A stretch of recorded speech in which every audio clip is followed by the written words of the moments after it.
Assalamualaikum warahmatullahi wabarakatuh. Saya Peggy Ariwanda dari kelas PA 6B akan mempresentasikan tentang implementasi kebijakan pendidikan Islam dan peran birokrasi dari review buku politik pendidikan Islam. Kemudian identitas bukunya yaitu judul Politik Pendidikan Islam, nama penulis Muhammad Fazlur Rahman Hadi dan kawan-kawan, tahun terbit 2017, penerbit Imtiaz, jumlah halaman 216, nomor ISBN 9786027661691. Ya, ini teman-teman dapat dilihat sampul bukunya, tampak depan dan tampak belakang. Kemudian tentang penulis, dari penulis bab ini yaitu ada Nur Iftihatul Husniyah, lahir di Lamongan 19 Agustus 1989, menyelesaikan S1, S2, dan S3-nya di Universitas Islam Negeri Sunan Ampel, Surabaya. Kemudian tentang buku, pada pembahasan bab ini penulis menjelaskan bahwa kebijakan pendidikan agama Islam di Indonesia mengalami dinamika yang luar biasa, mengalami tantangan.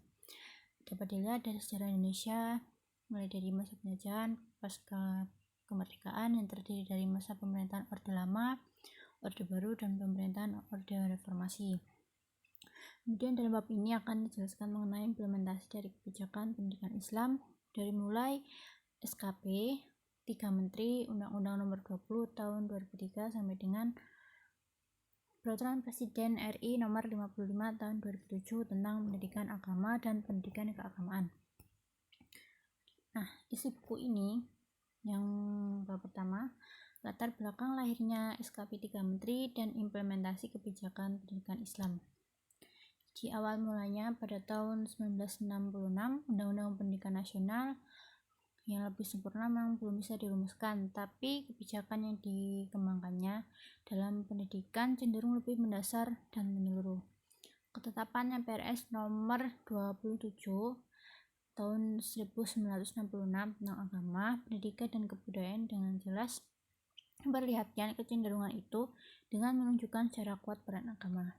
Ketetapan itu memberikan status yang lebih berarti. Pendidikan agama tidak lagi merupakan mata pelajaran pilihan, tetapi sudah merupakan mata pelajaran wajib dan harus diikuti oleh semua siswa dan mahasiswa.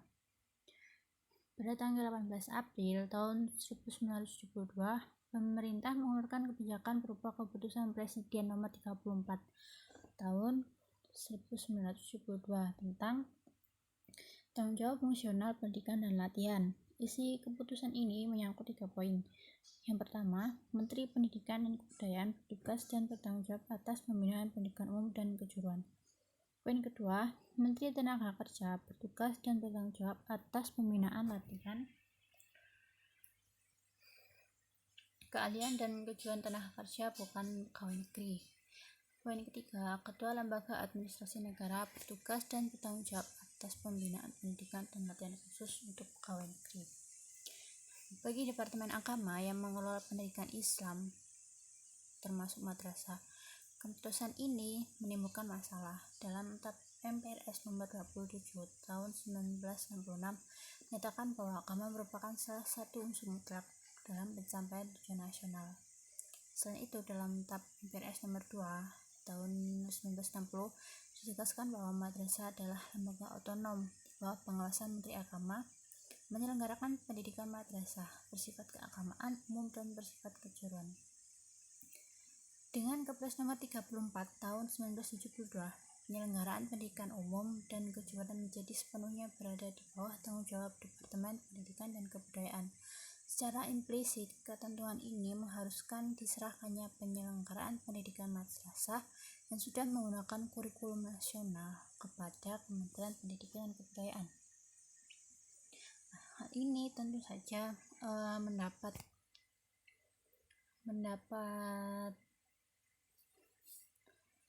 respon dari umat Islam, yaitu dengan menunjukkan aspirasinya.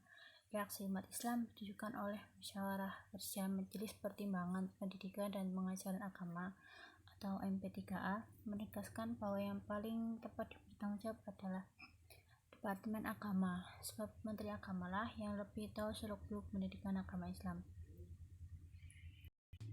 Memperhatikan aspirasi tersebut, maka pada tahun 1975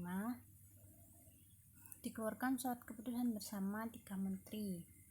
Ini yang disebut dengan SKP 3 menteri mengenai peningkatan mutu pendidikan pada madrasah.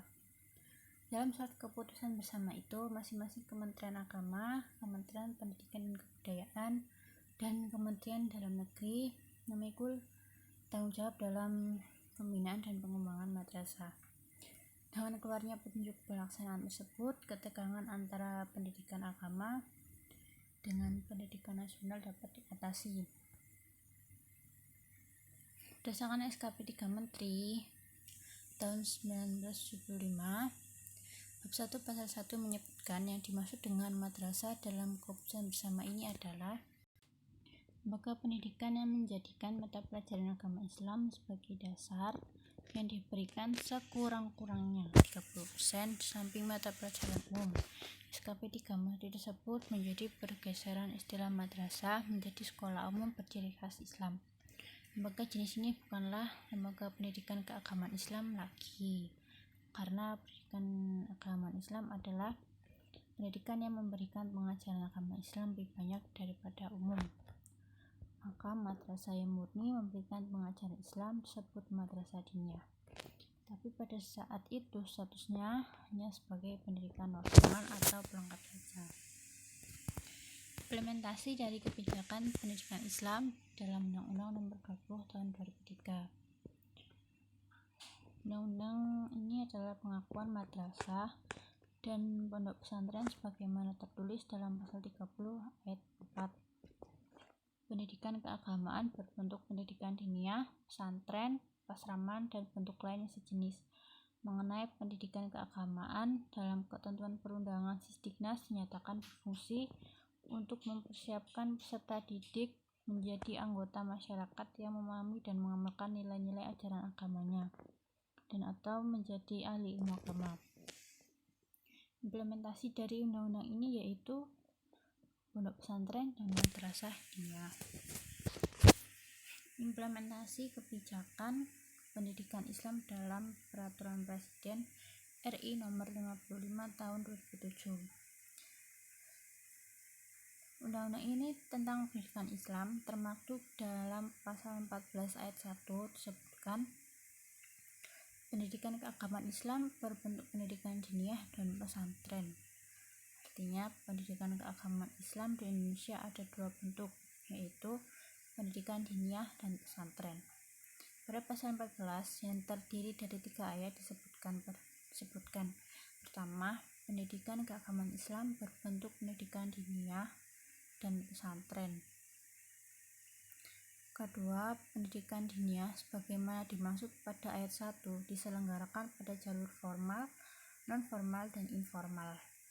Ketiga, pesantren dapat menyelenggarakan satu atau berbagai satuan dan atau program pendidikan pada jalur formal, non-formal, dan informal. Yang terakhir, peran Kementerian Agama dalam hal pendidikan tentunya. Yang pertama, mengelola anggaran pendidikan atau madrasah terdiri dari madrasah ibtidaiyah, madrasah sanawiyah, dan madrasah aliyah. Dalam hal pendidikan agama di sekolah umum, yang dilakukan adalah seperti menentukan isi kurikulum pendidikan agama, pengangkatan guru agama. Dulu pernah diserahkan pada Depdikbud atau Depdiknas dan melaksanakan pelatihan guru agama. Yang ketiga, dalam hal madrasah, terutama madrasah negeri, wewenang Kementerian Agama adalah menetapkan kurikulum termasuk alokasi waktunya, menyediakan gedung dan fasilitas belajar, menyediakan dana operasional dan gaji pegawai, membina pegawai yang ada di madrasah tersebut, termasuk pembinaan kepala madrasah. Kesimpulannya, integrasi madrasah dalam sistem pendidikan nasional dengan demikian bukan merupakan integrasi dalam artian penyelenggaraan dan pengelolaan pendidikan termasuk madrasah oleh Departemen Pendidikan dan Kebudayaan, tapi lebih pada pengakuan yang lebih mantap bahwa Madrasah adalah bagian dari sistem pendidikan nasional.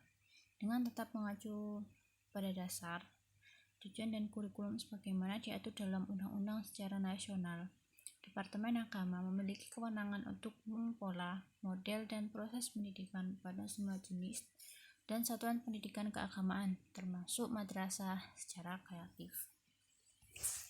Komentar. Penulis menjelaskan pembahasan secara rinci dan menyeluruh.